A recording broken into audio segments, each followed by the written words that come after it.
One of the things that I love the most about New York City is these little like hole-in-the-wall bookstores and restaurants and stuff.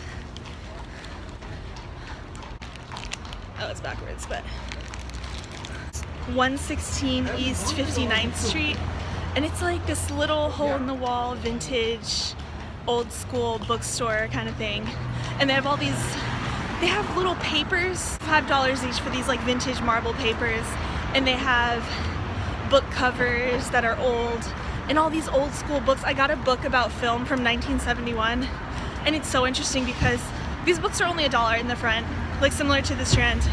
When you walk into this place, you kind of smell an old antique. I don't really know how to describe it, but you know that old book smell? I love it so much. I love new book smell too, but it's just so much history and life and knowledge contained in these books from the past. It's like an archive. It's so cool to read this book from 1971 about filmmaking, and because in the end there, I was kind of flipping through and it was talking about what goes into making a film, and special effects is one chapter, so it'll be so interesting to read about, you know, how far that we've come since 1971 in technology. So that's really cool. And the pages are all yellow and old and it's kind of falling apart, but I don't know, I love these things.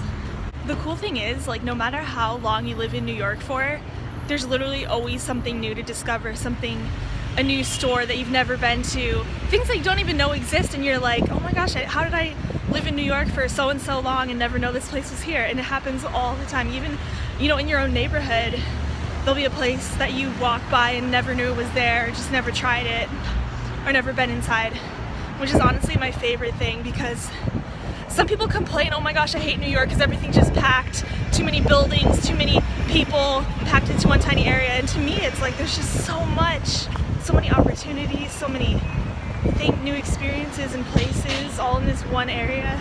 So much diversity and people and different religions and cultures all coming together. This is literally the cutest thing I've ever seen. They have these little pods set up and there's couches inside, and it says phone a friend, reconnect with, or something. I don't know what this is, residents, hashtag extra day your way. And basically there's like someone FaceTiming. Isn't that so nice? There's these little pods and I'm guessing they're heated in there, and there's little couches. You know, one thing that's so important to me though is reconnect with family and friends inside one of Residence Inn's comfortable calling pods.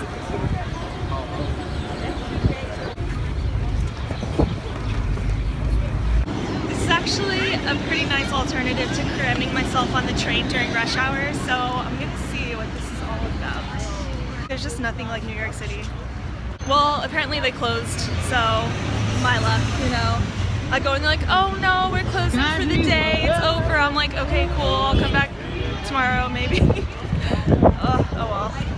It's such a nice idea though to like reconnect with old people, because the whole culture of New York is like, hurry, in a rush, gotta like get on the train, gotta go home, gotta go to work, gotta whatever. And it's like, no, there's just couches, just relax and call someone maybe you haven't talked to in a while, because honestly, life is so short, and it's just like, sometimes we don't call our family members enough, especially if you live far away from them. And it's important to always keep in touch, even with old friends that you haven't talked to in a while. It's so important to keep in touch with them. I saw this post on Humans of New York one time, and it was an older woman who said, she's like, oh, what did she say? I wish I could remember. Something about how it's important to keep in touch with people in your past, because everyone that you've been friends with remember you at that time in your life.